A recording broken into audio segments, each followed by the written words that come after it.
Doctor साहब, क्या हुआ? दरख्त पे चढ़ा था, उतरते वक्त टांग टूट गया है। अरे कंपाउंडर, इसको पेट के कीड़े मारने वाली दवाई दे। एमडी साहब, बड़ी हैरानी की बात है, हमारी कंपनी जो कीड़े मार दवाई बनाती है उसकी डिमांड दिन ब दिन बढ़ती जा रही है। इसमें हैरानी की क्या बात है? हैरानी की बात तो है, पूरे मुल्क में इतना स्टॉक नहीं जाता जितना इस छोटे से गांव में जा रहा है। आखिर ये क्या चक्कर होगा इस कीड़े मार दवाई का? वही तो मैं सोच रहा हूँ एमडी साहब। ले चलो मुझे उस गाँव में, मैं भी तो देखूं उस कीड़े मार दवाई का क्या माजरा है। फिर एमडी साहब, इस कुक्कड़ को भी कीड़े मार दवाई पिला दे। मेरी भी तबीयत खराब है। सुनने में आया है इस गांव में कोई क्वालिफाइड डॉक्टर नहीं है, यही एक नीम हकीम है जो चांद दिन किसी डॉक्टर से सीख के अपनी दुकानदारी चमकाई बैठा है। यही वो आदमी है जो हमारी कंपनी की कीड़े मार दवाई धड़ाधड़ बेच रहा है। चलो। हाँ, ब्लड प्रेशर का मसला लग रहा है तेरा। डॉक्टर साहब, आप जिस कंपनी की दवाई बेच रहे हो मैं उस कंपनी का एमडी हूँ, आपसे एक बात पूछनी थी। तो मैं कह रहा था ब्लड प्रेशर का इशू है, क्या खाया था? बासी रोटी खाई थी रात। इसको भी कीड़े मारने वाली दवाई दे। बासी रोटी खाने वाले को भी कीड़े मार दवाई दे दी? ले। डॉक्टर साहब, हाँ, मेरी तो टांग टूटी हुई है, क्या मैं ये कीड़े मार दवाई से ठीक हो जाऊंगा? ठीक हो जाएगा, जा। चल भी अगले मरीज आजा, तू भी करा ले चेकअप। यार इसकी तो टांग टूटी हुई थी, इसको कीड़े मार दवाई क्यों दे दी? क्या मसलो है?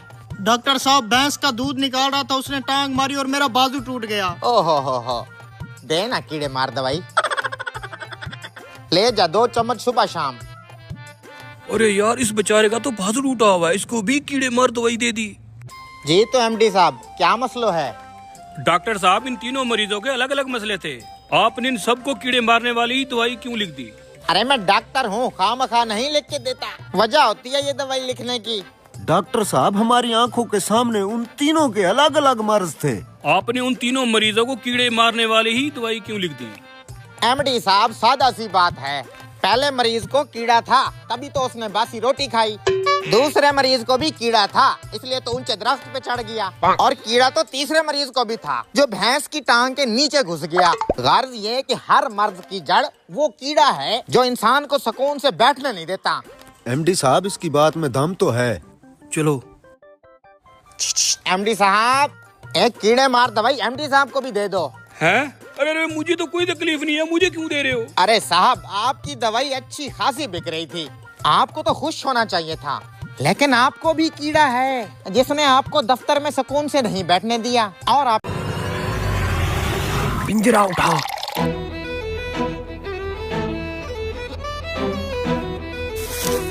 सबर कर लेते, आ तो रहा था, अब अगर पकड़े गए पता नहीं ये जंगली हमारे साथ क्या करेंगे। ऐसा ऐसा शोर ना आए।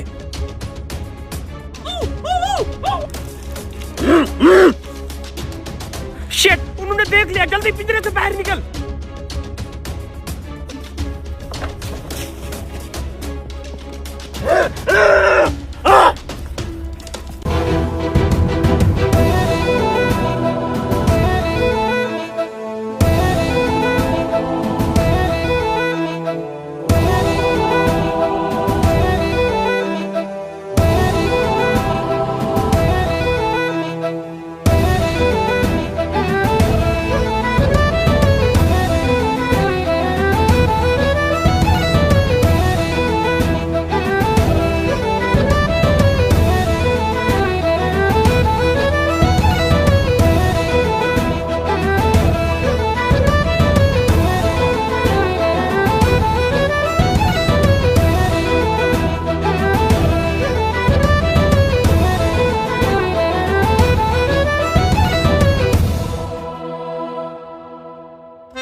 हरामखोर, डरा दिया तूने। मुझे ये समझ नहीं आता तुम दोनों को इतनी जल्दी क्या थी, मैं बस पहुंच ही गया था, लेकिन तुम वो पिंजरा उठा के चल पड़े। अगर तेरे भरोसे बैठते ना तो आज हम उन जंगलियों का चिकन डिनर होते। अच्छा, जंगलियों के पास जो हमारा नक्शे वाला बैग है तूने वो तो उठा लिया ना? कैसे उठाता, उनके 2 बंदे और बैठे थे वहाँ। लो कर लो बात, बैग नहीं उठा पाया और चलाता हम दोनों को छुड़ाने। भाई खजाना तो हाथ से गया। अगर हम नक्शा उठाने उन जंगलियों के पास जाते हैं तो वो हमें सीधा टपका देंगे। घर वापस चलते हैं, जान बची लाखों पाए। ना ना ना ना ना, ये बात अपने दिमाग से निकाल दे।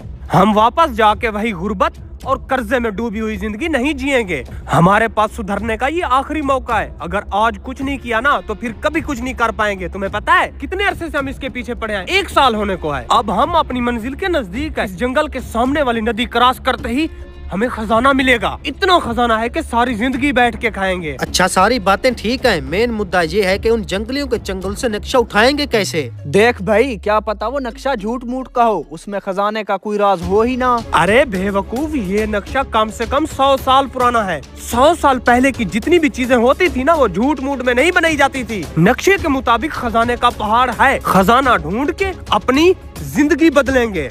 चलो अब जंगलियों के पास।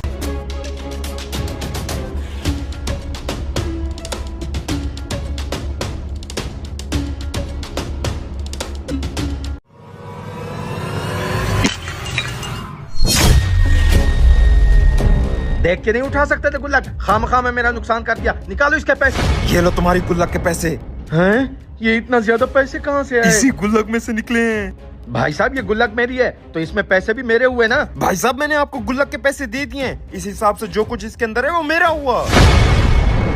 ये गुल्लक तो मैंने अपने हाथों से बनाई है, फिर इसमें पैसे कहाँ से आ गए? शुक्रिया भाई साहब, आप मेरे लिए बहुत लकी हो। कम से कम 1 लाख रुपया होगा। आप मायूस मत हो, ये लो 5000 रुपया। आज आप भी काम की छुट्टी करो।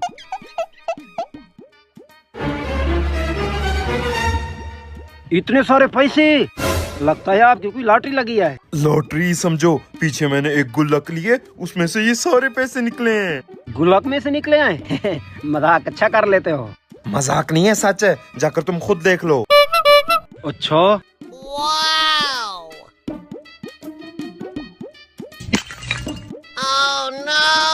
ये गुल्लक तो खाली निकली है, फिर उसके कैसे पैसे निकल आए? भाई साहब, मुझे भी एक ऐसी गुल्लक चाहिए जिसमें से पैसे निकलते हैं। इसको किसने बता दिया? जो कुछ भी है तुम्हारे सामने है, जो दिल करे उठा लो। एक गुल्लक की कीमत 100 रुपया है। ये वाली गुल्लक चाहिए। दिखाओ। हाँ ठीक है, निकालो 100 रुपया। ये पकड़े अपना 100 रुपया, यहीं पर ही फोड़ देता हूँ। वो मेरे भी पैसे निकल आए। भाई साहब, आपकी गुल्लक तो कमाल की है। आखिर ये हो क्या रहा है? अभी तो मैंने चेक किया था, गुल्लक बिल्कुल खाली थी, फिर इसमें पैसे कैसे आ सकते हैं? भाई साहब, ये पकड़े 1000 रुपया इनाम। पूरे इलाके में जाकर आपकी पब्लिसिटी करता हूँ।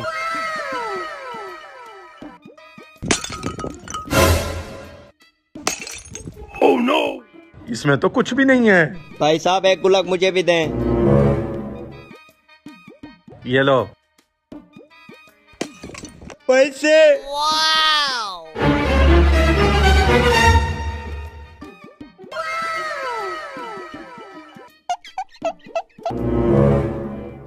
वाह, आज तो सुबह सुबह ही सारा माल बेच दिया। लगता है कल जो कारोबार में बरकत वाली दुआ करवाई थी वो कबूल हो गई है। कहाँ कबूल हुई है? दूसरों के गुल्लक में से लाख लाख रुपए निकले हैं और मैं अभी तक भी चवन्नियाँ गिन रहा हूँ। अच्छा, पहले तुम दिन में कितना सेल कर लेते थे? यहीं कोई 500,000 के दरमियान। और आज कितने की? आज तो 10,000 रुपए की सेल की है और 30,000 रुपया इनाम में मिला है। जब तुम 500 की सेल करते थे तब भी खुश नहीं थे, और आज तुमने 40,000 रुपए की सेल की है, आज भी खुश नहीं हो। पता है क्यों? क्यों मौलाना साहब? क्योंकि जब तक तुम दूसरों के रिस्क पर नजर रखकर हसद करते रहोगे तो कभी भी खुश नहीं रहोगे। ऊपर वाला तुम्हें जितना भी